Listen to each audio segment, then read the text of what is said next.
Okay. So to kind of just start the class, I wanted to tell you more about like kind of how it's going to be structured throughout the 8 weeks, and also just talk about what is the difference between trauma conscious yoga method versus going to a fitness yoga class somewhere else. This class is not focused on fitness. There may be times that we do a asana practice that's really rigorous and make us sweat a little bit. There may be times that we take it a little bit easier.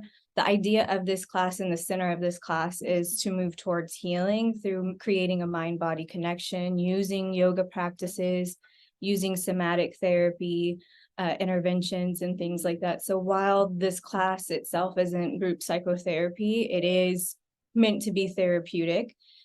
So something that can help you move towards healing and use in conjunction with, if you are in therapy, if you're looking to be in therapy.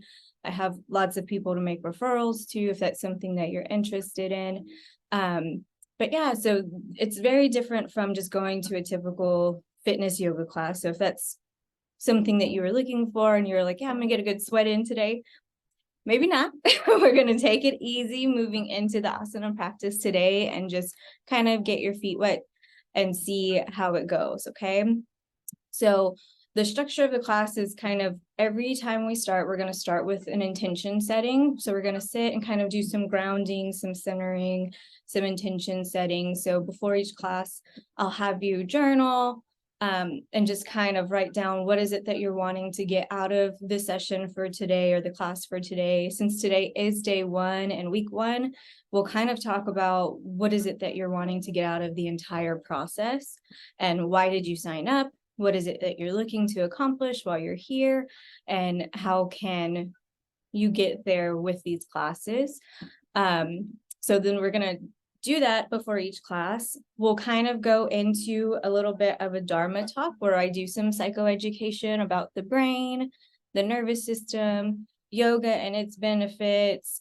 We have a different theme for every week. This week is kind of just an introductory, just trying to teach you about trauma conscious yoga and creating a safe space here. The big difference with the, I guess, guidance through the practice is everything that I ask you to do is an invitation. Nothing is like a command or anything like that. I know in some yoga classes you may go and it's kind of like Simon Says, and then you're with this group and so it's like, oh, I gotta do what they're doing, and even if that's uncomfortable for me or it makes me feel funny or anything. So everything is an invitation. It's not do this. It's I'm going to invite you to try these moves. And if something feels uncomfortable, move your body in the way that feels comfortable. So that's kind of the whole purpose of this class, is like empowerment and giving you that bodily autonomy and learning to listen to your own body and do what it's asking you to do. So that's what we'll do. So we'll talk more about that. We'll do a Dharma talk today. I tell everybody, once I start going on about the brain and the nervous system and trauma, sometimes you got to cut me off. Sometimes you got to cut me off. I'm very much a nerd when it comes to like talking about the brain and educating about like our trauma reactions and things like that. So I'm gonna try, I think it's gonna be much easier over Zoom versus in person, so I can see the time. So I go, oh no, this is too long. I want to keep it brief, 5 to 10 minutes of talk. And then in the workbook that you received, there is some educational things in there to kind of help support what you're learning in class. So if I said something or I mentioned something and you're like, what was she talking about? You can go back to that workbook and read more about it, and it should follow with what we're talking about in class. So after we do that little Dharma talk and do our little psychoeducation piece, we'll go into like a gentle practice where usually it'll probably be some kind of conscious breathing where I'm teaching a breathing exercise, and I'll even give you kind of the science behind that and how it's helpful so that you understand and know more about it. Because I know sometimes people will encourage others to do deep breathing for relaxation or increasing that window of tolerance, but don't explain how is it helpful. So I want to make sure that you guys, while you're doing this class, you understand what is the benefit of it. Do I just take a deep breath and that's it and it's everything's good? So I want to talk more about like what to expect in your body, how it should feel, all of those things.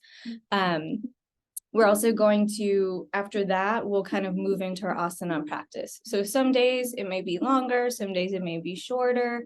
I may even switch up the order of things, but we will always have those components.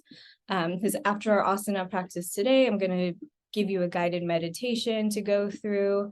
So we'll sit and do that, because the more I learn about yoga and the more I practice it, I've learned that the asana is not the part that was intended to be the focus.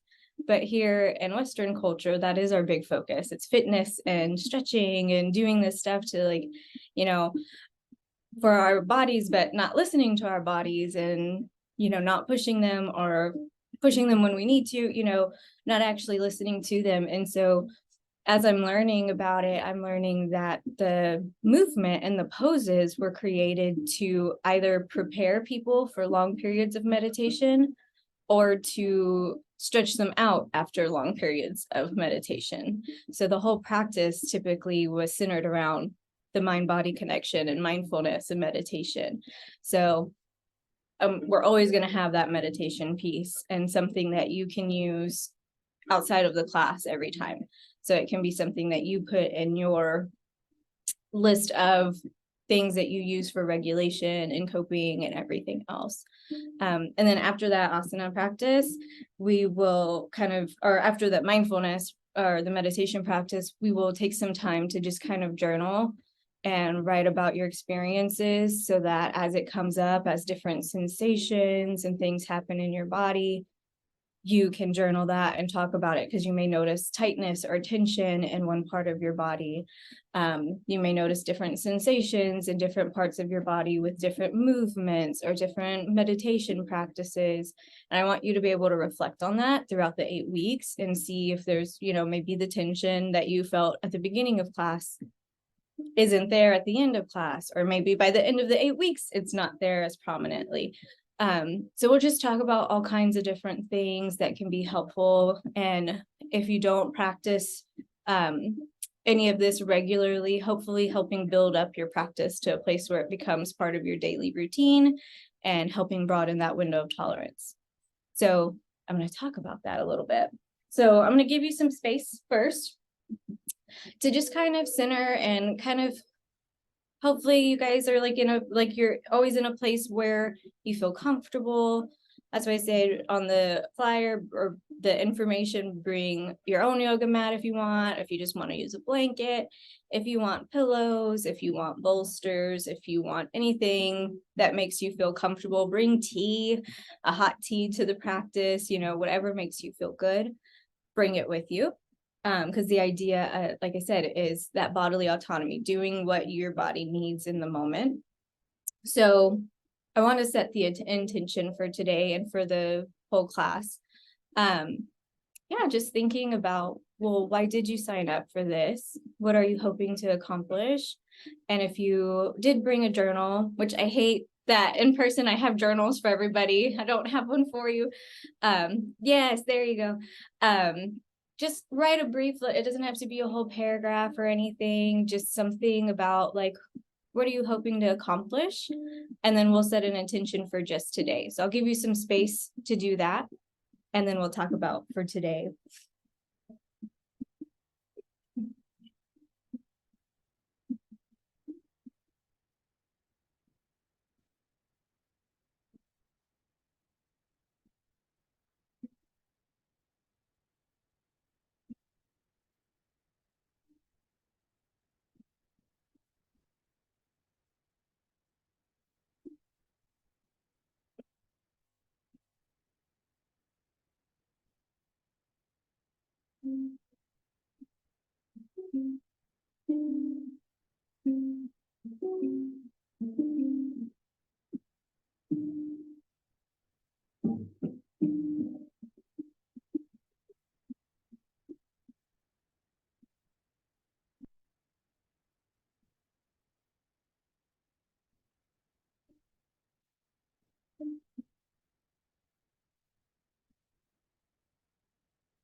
And as you're writing, I'll kind of talk about like the intention for today.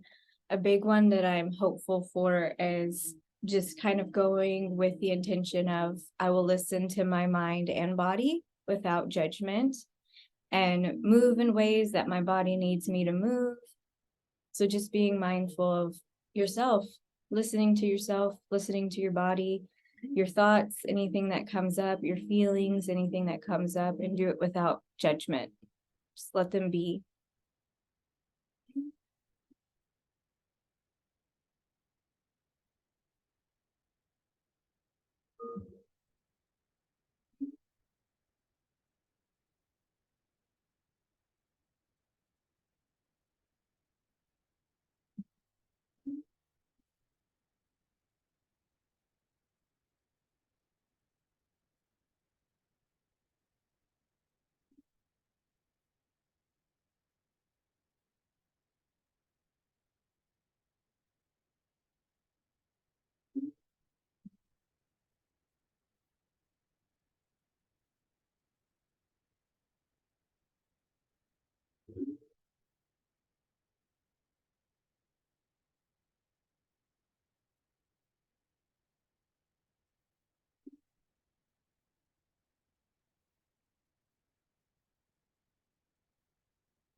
So we'll kind of do our Dharma talk now.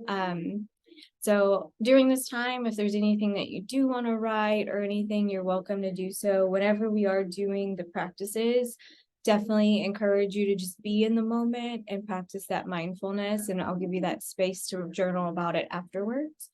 But just to kind of start, like, I've had some questions of like, well, who is this class for? Who is it for? And my response is always everyone, because as a collective, as a whole, like it's we all have trauma, regardless of the type of trauma. So when we talk about trauma, people typically think of, we have big T, we have little t. I like to define those a little bit differently. We'll still talk about big T and little t, but when I'm talking about big T, I'm talking about events that took place that were too much, too fast. So that's when we're talking about things that may be like assaults, accidents, things like that. It was too much for our nervous system to process. It happened too fast. We didn't get to complete our cycle of processing the trauma. And so because of that, we end up with some residual things, some different symptoms and things that may affect us. And then we have those little T traumas, which I don't like calling them little T because they are just as significant as those other types of traumas. So I refer to those as too little for too long. So that could be things like emotional abuse, neglect, ongoing things that were happening that were continuous. This could be discrimination, racism, things that people deal with on a daily basis or dealt with on a daily basis. And they have the same exact effects. Just as a society, when people think trauma, they think of those big things that, or I guess big, again, I don't like using the phrases big or little because trauma is trauma. It's a subjective experience. People may have the same exact experiences, but it doesn't mean they process the same way. Everybody's brain works totally different, and processes differently and at different speeds. And that's a big thing that some people don't understand, because sometimes people will have an experience like ours and they'll say, well, I went through that and I'm okay. I was fine. And it's very dismissive. And instead of then it leads people to stop and think and go, well, why am I struggling with that? Why am I having a hard time? And it creates all of these feelings and judgments around ourselves. And so that's one thing that we'll do a lot of in this Dharma talk, is like having conversations about those things and helping people learn more about their own reactions to trauma, because a big piece of that is learning, like, a lot of that was out of my control, especially our reactions to trauma. So I'm going to talk about trauma in the brain a little bit, and then we'll kind of do a really brief, like I said, I'm going to try to keep it as brief as possible, a brief introduction to polyvagal theory and how we use it with the yoga, trauma conscious yoga method. It's used in therapy and treatment and different things. So we'll talk about it. But we'll start with trauma in the brain. If you've done this before, I'm so sorry. If you've talked about the brain and the hand model. So we use our hands to represent the triune model of the brain. So it's the one that's most commonly used when we are talking about trauma. So we take our hand, we put the thumb in the middle, and then we bring our fingertips down over it. And this represents the triune brain. So right here, we have what's called the reptilian brain. So this is the most primitive part of the brain. It's the first part to develop whenever we are developing, because it's the part that is unconscious and it's the part that's keeping us alive. It's the part of our brain that is doing everything that our bodies need to do to stay moving, stay alive, stay functioning. So this is where heartbeat, digestive system, breathing, everything takes place here. I don't consciously think of those things. I don't wake up in the middle of the night and have to like rub my chest and say, come on, let's go get the heartbeat going. I don't eat a big meal at the end of the day and like rub my belly. Well, some people maybe they think it helps. But I don't have to do that. This part of the brain is doing that for me. And so that part is extremely important. And because it's more primitive and it was the first part, it's a little bit faster than when we get to the conscious part of the brain. So here we have the limbic system, which is our emotions. This is the subconscious part of the brain. This is where emotions, this is where likes, dislikes, phobias, all these things take place here. And again, when I say subconscious, that means we are not consciously in control of that. I can't like think away something here. I can try really hard to eat onions, which is my least favorite food in the world. An onion will appear in my food and I'm no longer hungry. I've lost my appetite. But I can't do it. I can consciously sit here and try to tell myself, no, you love them, eat them. But then my body reacts. My body will react. I'll start to become nauseous. I'll start to feel like, oh, this is not going to go well. So when we talk about feelings are here. I can't be in control of those. I have to feel what I need to feel, because all feelings are coming to tell me something. They're coming to give me some kind of message. And if I try to push them away, it's going to come back bigger and louder until this part of the brain recognizes it. It's going to keep coming back and it's going to keep showing up. And when we talk about trauma, these two parts of the brain play a huge role. So then we do have the conscious brain, the thinking brain. And so that's the neocortex.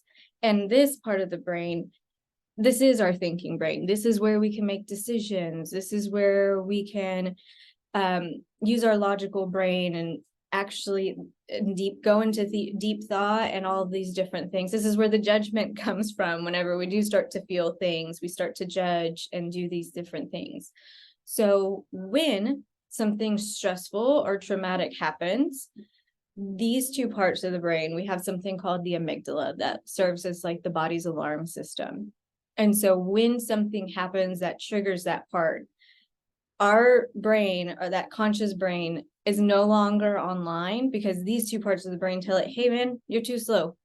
You're too slow and we can't deal with you right now. We're going to do what we have to do to stay alive. So that's when that fight or flight, that survival instinct kicks in. And the thing about this brain is these two parts that take over, that's how we receive input from the world, everything around us. Like we receive it from here up. So sights, sounds, smells, feel, like all these different things, it's happening from the bottom up. And so the thing about it is these two parts don't understand the concept of time. And so when something triggers us, when a smell or something is around us that triggers us to a time that may have been traumatic or extremely stressful, I may not even realize it. It may not even get to this part of the brain. And these two parts of the brain already have my body reacting. I may not even understand. This is why people with generalized anxiety go like, I don't know. It's sometimes the most frustrating thing when someone who doesn't have anxiety goes, well, then why are you anxious? I don't understand. Well, sometimes I don't understand. Sometimes I don't know why I'm anxious because it hasn't even made its way here yet. It's just here in these parts of the brain, and these parts of the brain are going, hey, danger. Hey, things are not okay. And my body's reacting. And so doing things like yoga and some of the different practices that we're going to do here are great ways to help reconnect that thinking brain to these primitive parts of the brain, so that whenever we do start to notice, oh, I'm feeling really queasy right now and I don't know what's going on, or oh, like my heart just started really beating, I'm feeling some of that anxiety, I can be more mindful of it and aware of it so that I can help myself regulate and actually feel a little bit better. And so, but yeah, that's what we refer to. It's like flipping our lid when something makes us so anxious or so stressed to that point that the conscious brain is no longer there. We're not making good decisions because our decision-making part of our brain isn't even available to us. And so I feel like that really helps some people, especially and who've experienced different types of trauma, to really understand themselves a little bit more and some of their reactions. Because while this survival brain does really great and it's wonderful that it keeps us alive in moments of, like, say we encounter a bear in the woods, that's awesome, we love it, it's going to help us stay alive. Not so useful if it happens every time an email pops up at work. Not so useful if it happens every time, a loud sound happens in my home. So working on things that help all three parts of the brain connect, and for us to connect not just to those three parts, but also connect our body and start to notice how our physical being affects our mental health affects our physical being, and just kind of looking at ourselves as a whole. So it's kind of what we're going to be working on each week. We're going to talk about polyvagal theory and about our window of tolerance, which there is a graphic in the workbook about the window of tolerance. So, and I will explain briefly about polyvagal theory and our vagus nerve. Again, I'm going to keep it super short on this one so we can start our practices, but we have something called the vagus nerve, which runs through the back of our throat all the way down into our digestive system. And this is why sometimes people with a lot of stress and anxiety experience digestive issues like IBS, things like that. Whenever that vagus nerve is triggered, and it's triggered in a way that we are trying to regulate, we'll start to notice, we'll start to feel it. So in this class, we're going to be doing things to trigger that vagus nerve. And you may notice the urge to yawn. You may notice the urge to swallow. You may notice the urge to sigh and just let it out. That's okay. Go with that and let that happen. That's your nervous system trying to reset. And that's the goal. That's what we're trying to do, is teach your body and your nervous system ways to broaden that window of tolerance of what can you tolerate and increase that. So that's what we're going to work on. And we're going to start today with a hand yoga. So we're going to do some mudras along with an affirmation. So I'm going to teach you some breath work that'll trigger that vagus nerve. If you start to yawn during it, totally normal. That's great. If you don't, that's okay too. So get to a place where you feel comfortable. If you feel like you need to wiggle a little, because I know sitting in this position is not always the most comfortable. So you want to wiggle out your spine a little bit. Movement, music, sound, all of those things are really great for our nervous system and healing, and which somewhere along the way as a society, we stopped doing some of those primitive things that make us feel better, like movement. We talked about this in our in-person class of when we see people rocking and they're on movies or anything and they're rocking, the the placement for them is typically in some kind of like mental institution or something, and they're, being perceived as like they have issues, they have all these things, and it's like, oh, that person is self-soothing. And we think about that. We think about, what do we do for babies whenever they're crying and they're dysregulated? We rock them because we know movement works. But as adults, we don't do it so much. We've been conditioned to sit still, don't move, you have to be quiet. But that's what we're going to learn here is no, listen to your body. If you need to get up and move, if you need to move around even during the class, if you need to get up and walk during the class, whatever your body's telling you to do, please listen to it and know that it's okay to do that. So we're going to start with what's called ocean breathing. So the Sanskrit for it is Ujjayi Pranayama. And so we're going to do a prep for it, and then we're going to do the actual ocean breathing. And we're going to add a hand mudra to go with it, just to kind of get us started and getting our body warmed up. So when we do ocean breathing, we are taking an inhale through the nose, and then we're going to exhale through the mouth. The exhale looks a little different than what we would typically do. So when we exhale, we're making a sound, kind of like you're trying to fog up a window and you're breathing, you're just putting your breath on it, you're going. So we're going to do that with our breath. And again, when we're breathing, I want you to remember it's okay to take up space. It's okay for your breath for us to hear your breathing.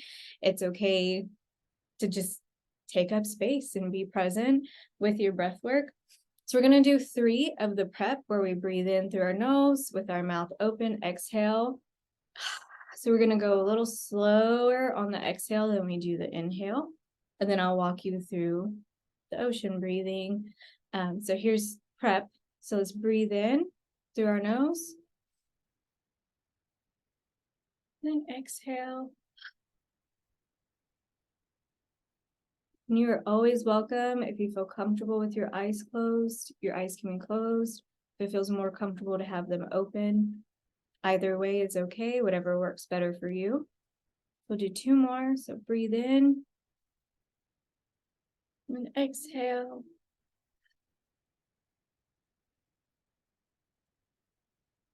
And breathe in and exhale.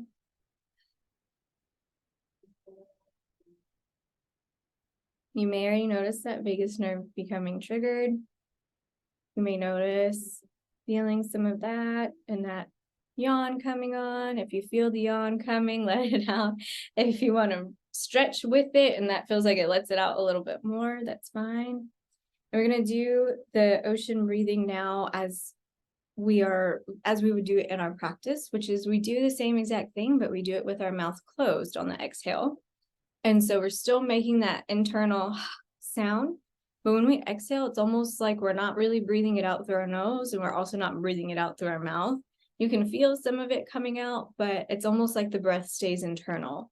And so I like to do visualization with it, kind of because it is called ocean breathing, and you'll notice whenever we breathe out with the mouth closed, it sounds like ocean waves. And so when you're doing that, you do want to try to make sure that your jaw is relaxed. We can do that by making sure our tongue is at the roof of our mouth.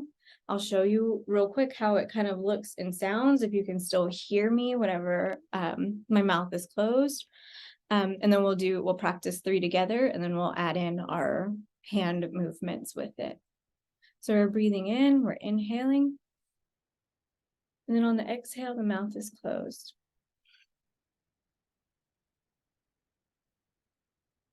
So you breathe in, exhale.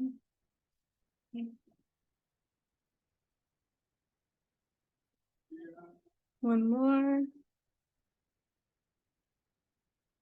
Exhale. Do you notice the difference in that breath with the mouth closed? So we're going to do it again, but we're going to do it with a mudra. So this mudra is called Ganesh Mudra. And the idea of it and the benefits of it is empowerment and helping us to recognize our window of tolerance and what we can tolerate, and to broaden that window of tolerance by showing ourselves, I can tolerate discomfort. because the mudra will bring some tension to your shoulders because we're going to hold it for the time that we're breathing. That's where that window of tolerance is being created and lengthened and widened, because it may feel uncomfortable. You may want to drop your shoulders. You may want to go, oh, that hurts. I want to bring it down. If you start to feel any pain, of course, release the stretch. But if it's just some cramping and fatigue that you feel, we'll try to breathe through it. I do want to share an affirmation that can go with Ganesh Mudra. So the affirmation is, I embrace challenges with courage and resilience. So I embrace challenges with courage and resilience. You can say it out loud if you want, or you can just kind of say it to yourself while we're working on it. But let me show you our mudra and how it goes. So we start actually with prayer hands. And then we're going to turn them to where one is facing out and one is facing towards you. And we're going to turn them to the side. And then we're going to grab onto our fingertips. And this is Ganesh Mudra. And so when we inhale, we're going to squeeze and try to engage those shoulder muscles to incorporate some progressive muscle relaxation. And then we're going to let that tension go on the exhale, but we're going to keep this mudra. So we may feel some tightness, some tension in our shoulders, and just notice that. And we'll try to breathe through. And again, if we get to breath 2 and you're ready to put your shoulders down, do that. You do what feels right for your body. And so we're going to try to breathe for 6, and you can do it on your own, or you can follow with me. So I'm going to inhale and exhale. Inhale. Exhale. Inhale. Exhale. Got 3 more.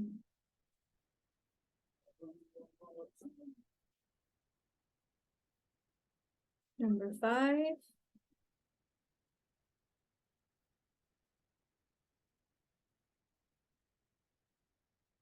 Number 6. And on this exhale, you can let it go. If you need to move, stretch your arms, bring them up, whatever feels good.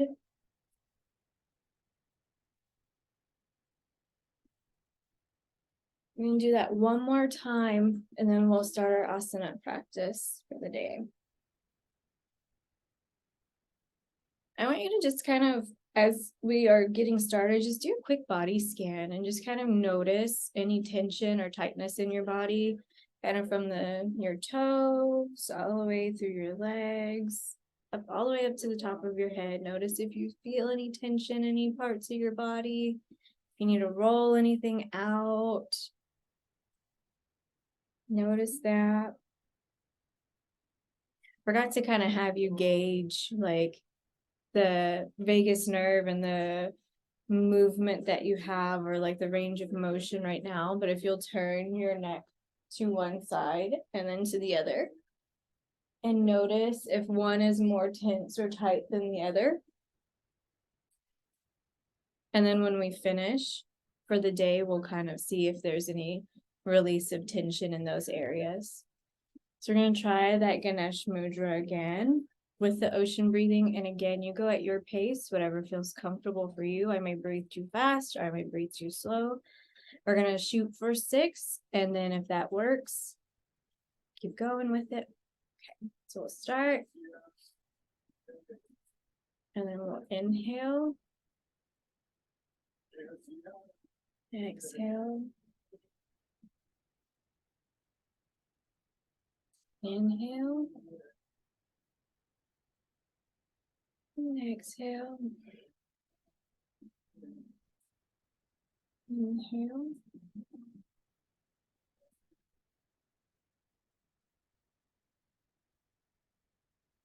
Number 4.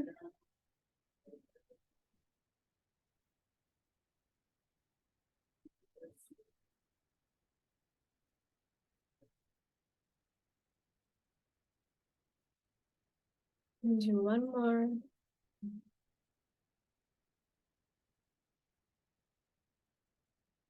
You can release your shoulders, move them, roll them out. You can even move your feet, your legs, just to get some stretch. Okay. So we're gonna move into our asana practice. This one, like I said, we're gonna take it a little bit easy today. We're not gonna do a whole lot of vinyasa, a whole lot of flow. But we are kind of introducing a little bit of a hip opener. Like I'm not gonna throw everybody in on week one into the hip openers. So we know that's where a lot of emotion and stress is stored in the body, but we are gonna we're gonna take some seated poses. So I'm gonna move back so that you can see me a little bit better. If you have trouble with hearing me, let me know. I can move the computer a little closer. We can actually do these poses seated or standing, whichever is more comfortable for you, whatever feels needed. Some of these poses are traditionally done from tabletop, so we are gonna do cat-cow pose. So if that feels comfortable for you, that's perfectly okay as well. But I'm gonna guide you through them while seated. So I usually stay in a lotus pose for these. But you're more than welcome to have your legs straight out, or if standing feels better and more comfortable, that's fine too. But I usually stay here just because that's comfortable for me. And I will place my hands on my knees. When we are doing yoga, we talk about a lot of energy and grounding and things like that. So I usually say if you want to feel more energetic and feel like you're needing some more energy, you can place your palms facing up. If you feel like you need to be more grounded and secure and feel more stable, you can place those palms down. What we're gonna do, and I'm gonna turn to the side so you can kind of see what's going on with my back. We're gonna start with the cow pose. And so when we inhale, we're gonna push our chest out and kind of have that curve in our spine. And then when we exhale, we'll move into cat pose, which then my spine is more curved outward. So we'll kind of go into those two positions for a few breaths. So we'll inhale cow and then exhale cat. And so we'll do that for about 5 breaths just to kind of get the spine moving. We'll inhale. Exhale. And again, I invite you to go at your own pace. Whatever feels good for you and your body. You can use your ocean breathing. Or if you want to open mouth exhale or even sigh or really loud exhale, that's fine too.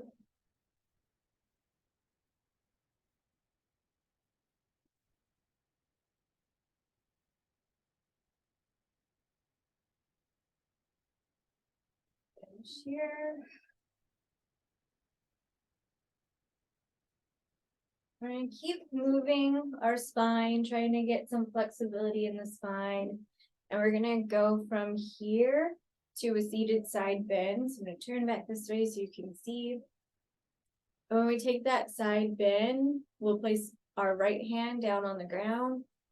If that feels too far over and you need a little more support, you can leave it on your thigh, whatever feels comfortable.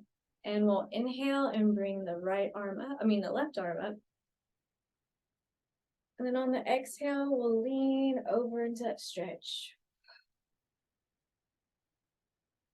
Should feel some tightness, some stretch in your left side body. You want to inhale and straighten up. And then exhale, try to go deeper. If that feels comfortable for you. If you want to go even deeper, you can move down to your elbow. Whatever feels right for your body. Just notice any feelings, any sensations that come up. Inhale. We'll go to the other side.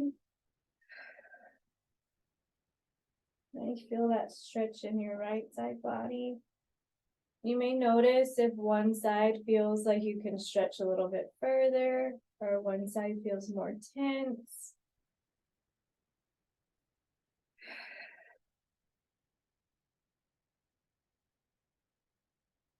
And just again, notice your body, any tension, any sensation. Wiggle your fingers. You can roll your wrists while you're here.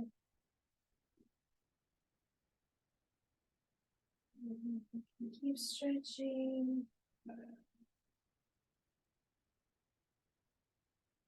We'll inhale, come back to center.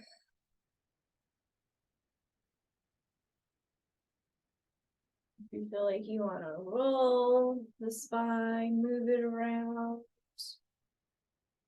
We're going to take a twist on both sides. This is the time that we get to twist and massage our digestive system. So for the twist, we're still seated. Again, if you want to have your legs out, if you want to have them here in a seated fold, we're going to take our right hand, put it on our left knee, and then we're just going to twist the body. And you may want to look over your left shoulder. And if on every inhale you want to strengthen or lengthen that spine, and then on the exhale, go deeper into it, you can do that.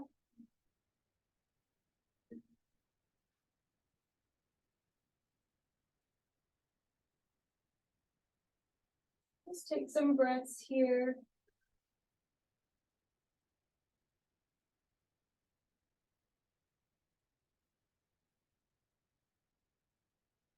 Inhale, come back to center. Exhale, left hand on right knee.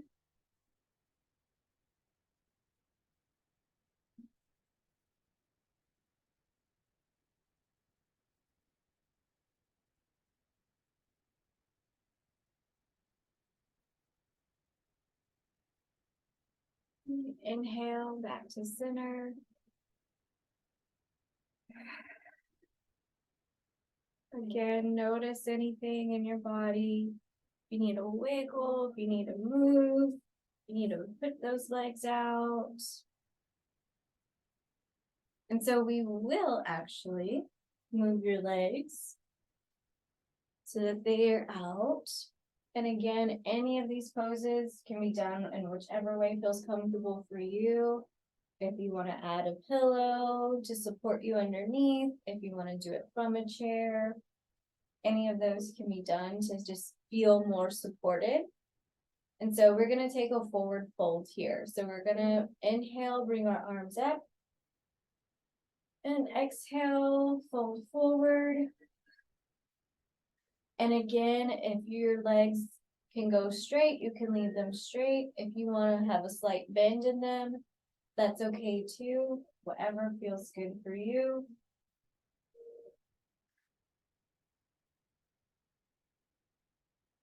If you would like, while you're here, you can inhale, come up. And then exhale, try to go a little deeper.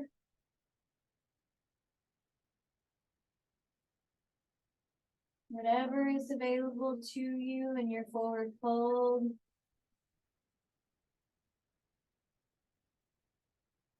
Again, while you're here, notice sensations. Maybe you feel tension and tightness in your hamstrings. Notice, what does that feel like? What does it feel like to maybe relieve some of that and come back to sitting? Or what does it feel like to go into a deeper stretch here?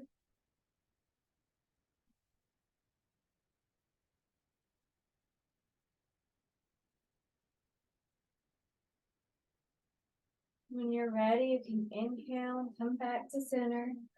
And we'll start the sequence all over again.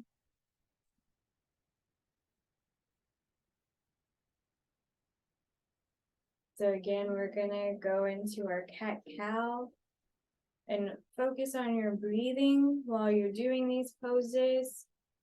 Notice how it feels to inhale on the cow, how it feels to exhale with that cat.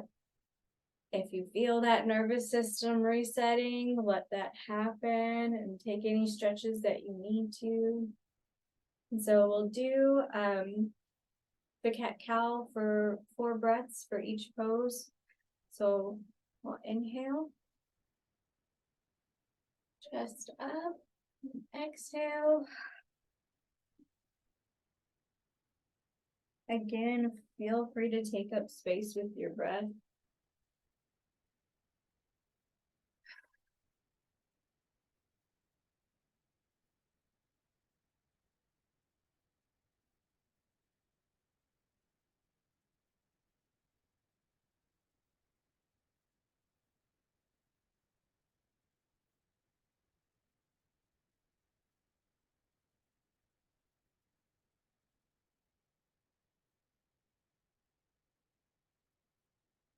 Roll your spine, roll your body, roll your neck.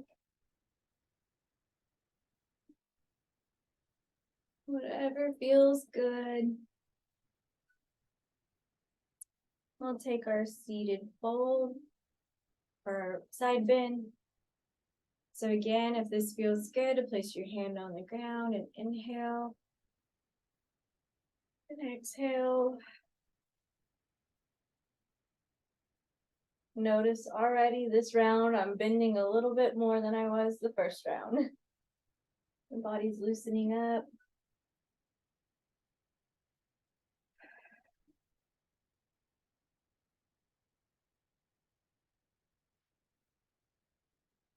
You may notice that also. You may notice the ability to get a deeper stretch this round. Inhale. Go to the other side.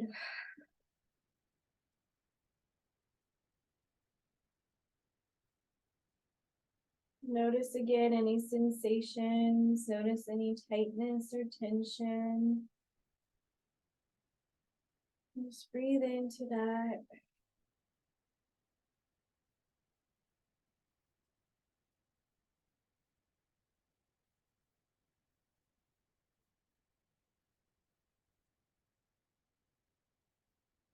And inhale. Come to center. Take our twist. You can start on whichever side feels comfortable for you. You're going to alternate one hand on the opposite knee, twist.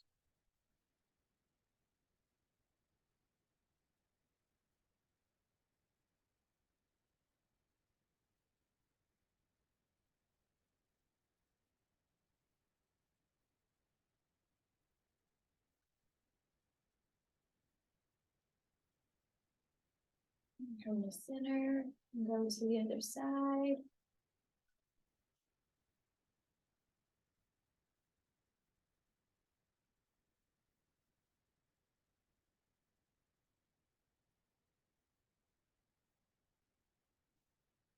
Come back to center. You're going to take that forward fold one more time. Again, you can have your legs stretched out. You can stay in your cross-legged seat. Whatever feels good. We'll inhale. And exhale, fold.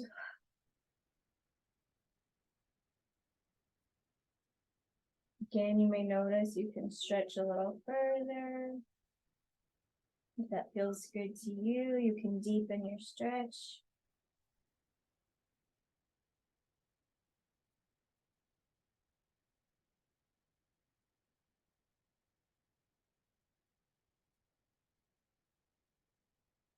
So we're going to continue. We're going to roll onto our back. I'm going to move this to make sure you can see. And I'll sit up from time to time just to kind of guide you with words.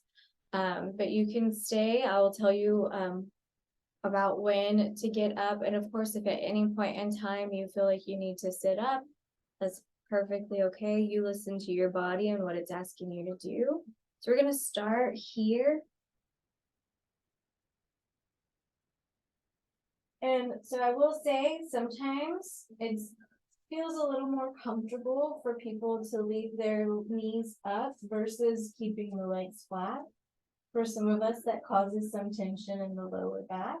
So if it feels better to be here and then let your knees kind of just fall together, you can do that. And what we're going to do is we're going to take our right knee and bring it to our chest. If this feels comfortable for you, you can stay here. If it feels available to you to put your left leg straight, you can do this. I just want you to feel the sensations here. Notice what it feels like to have your knee pointed more towards your nose. Notice if there's any tension there. Just breathe into that. Notice any sensations that come up. You may feel some sensation in your hips and your hip flexors. Then notice what feels different if you point that knee closer to your ear. Okay, open the hip up a little bit more. And bring the knee more towards your ear. And you can let that go as far as available to you. It could be a real small movement from the nose to the ear. It can be a big movement. Whatever feels right for you. I want to just breathe here. You may play with that. You may go back and forth between the nose and the ear to feel the difference here.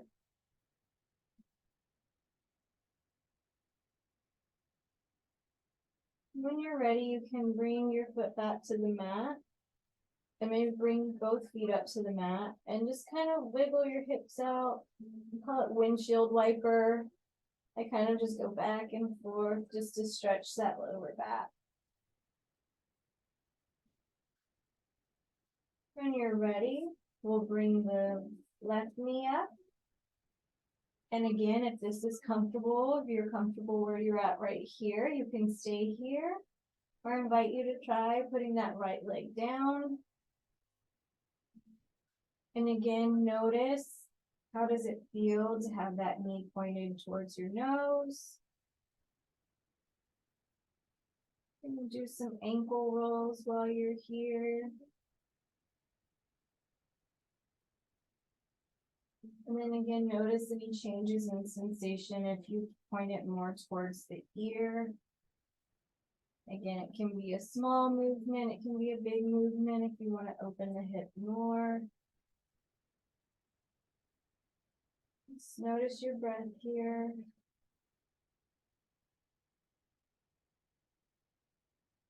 You may notice one side presents with more sensation than the other. There may be more tension on one side.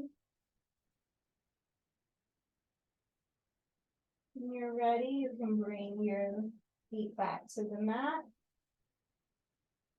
If you want a windshield wiper, just to stretch.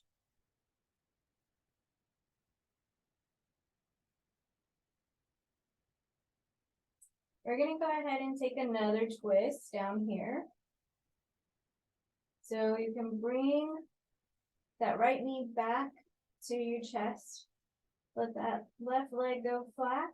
And if you would like, you can bring that right knee over and let it fall over to the left. You can make a T with your arms and gaze over that right hand.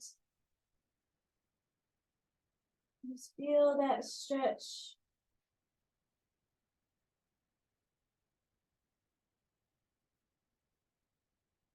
Breathe.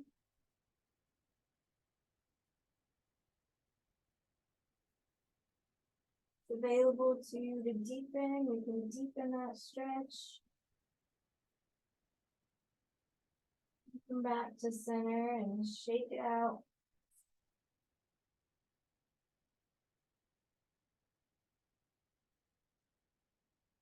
We'll do the same with the other side. So left knee to chest, straighten, and let that left knee fall over to the right. Again, you can gaze over your left fingertips to deepen the stretch in that spine.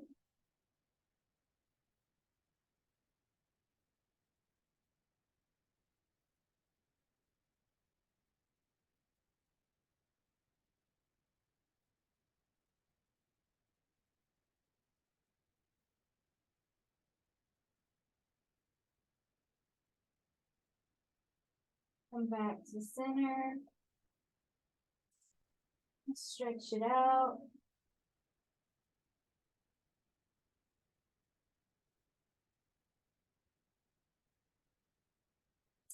We're gonna do those one more time. So again, we'll go back to the right side. You can bring that right leg back, the right knee back. It's available to you. You can straighten that left leg. Again, notice the differences, play around with the movement. Your knee pointed towards your nose. See what that feels like. And allow it to point towards your ear. Notice any difference in sensations here.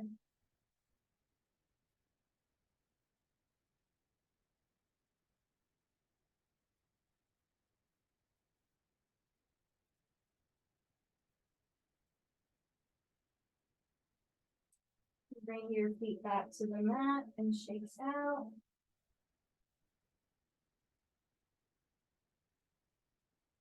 And let's stretch the other side again. Your left knee to chest. Right down. Again, play with those poses, play with the movements.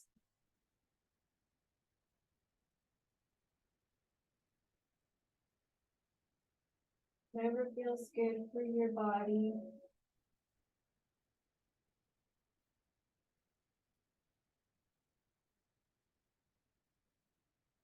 Stretch it.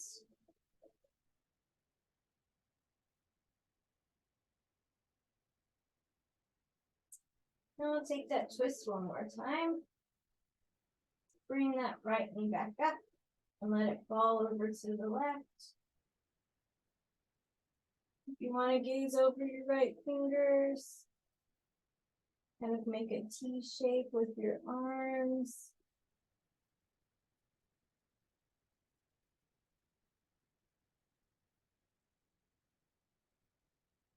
And bring it back. I'll stretch the other side.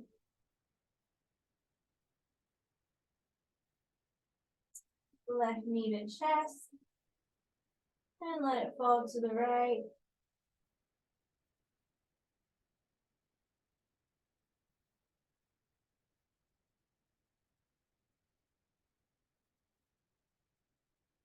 Come back and stretch.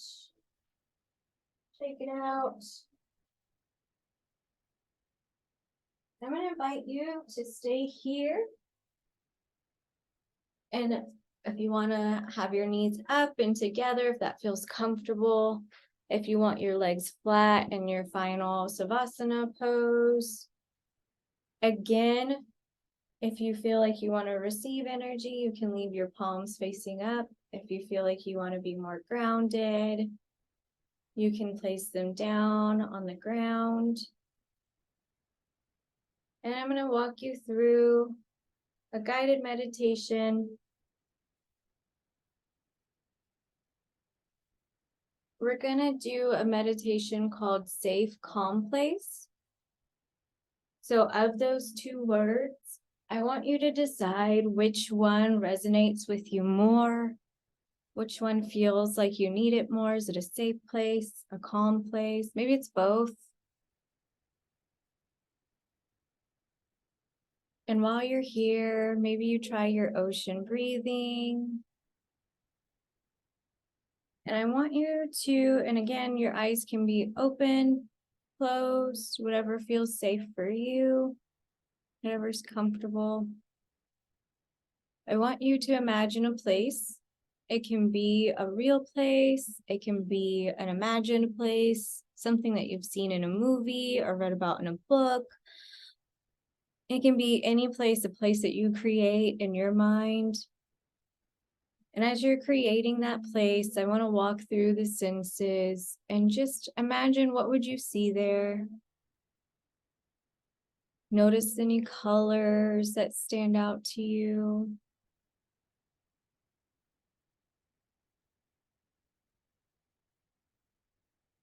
Just notice any colors, anything that you can see, anything that stands out to you as you're creating this place.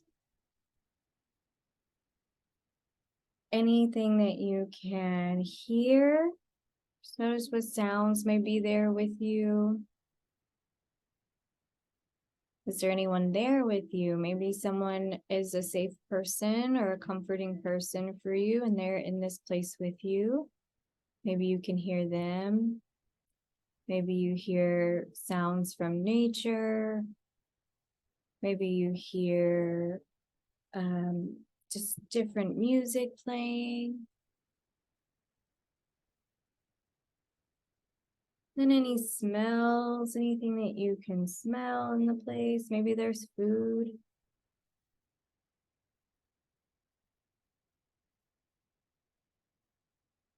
Anything you can feel, things that you can touch, any textures, anything maybe that feels soft. So imagine what it feels like on your fingertips and your hands.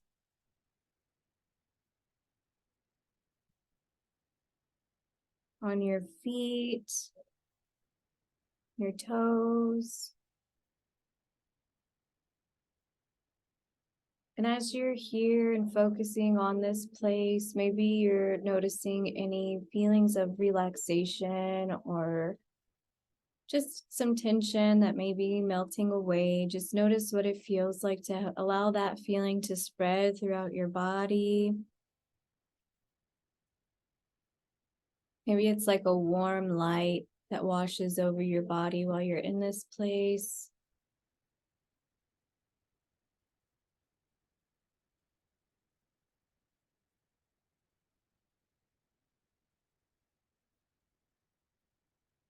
Just notice your breathing while you're here. Inhale, exhale.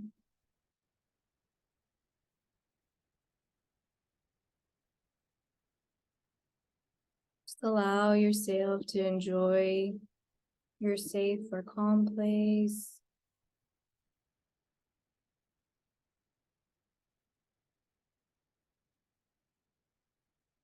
And really focus on those senses, things that you can smell, things you can see, different sounds around you.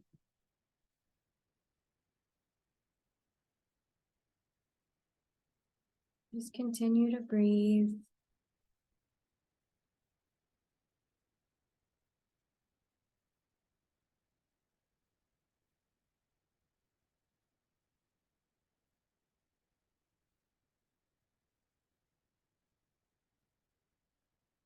And again, this place, it can be whatever you need it to be. It can be any place that you need it to be. Everything there is in your control. You get to create it. The sights, the sounds, the smells. Maybe it's your favorite music playing. It's your favorite food. You can smell cooking.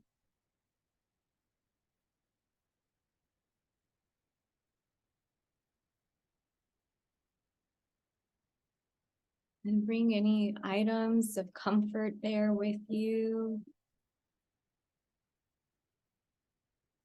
Have all of those things available to you.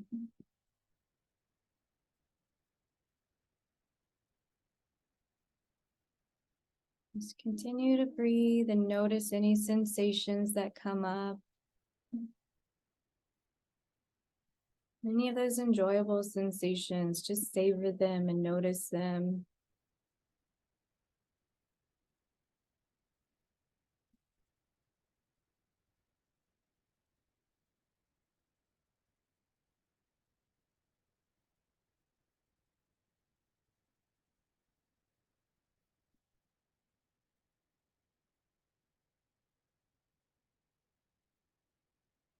Notice the feelings that you have while you're in your place.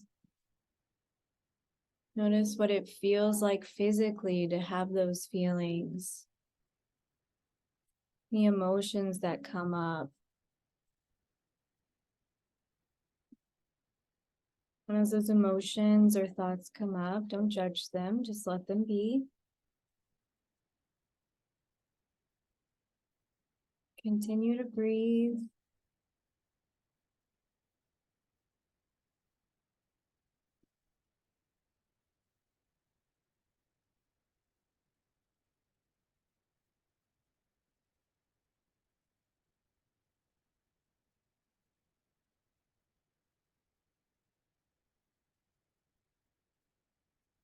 And as you feel ready, maybe you start to wiggle your toes a little.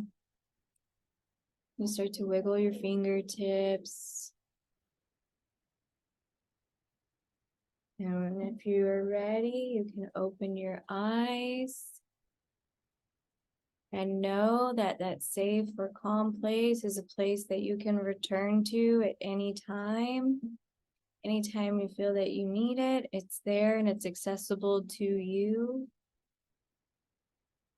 So we'll end that with a deep breath. So inhale and exhale.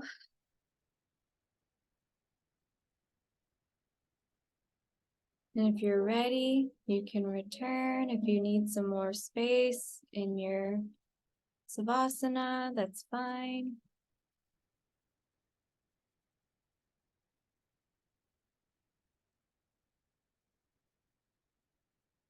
I want to close with a chance to just journal about the experience and anything that came up for you.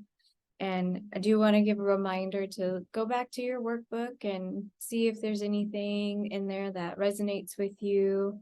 And we do have the journal prompts for week 1, which is kind of having you write about the safe, calm place, so you can write about it in more detail. This is a really good practice for visualization, just to write about it. But yeah, I'll give you a chance to journal about it.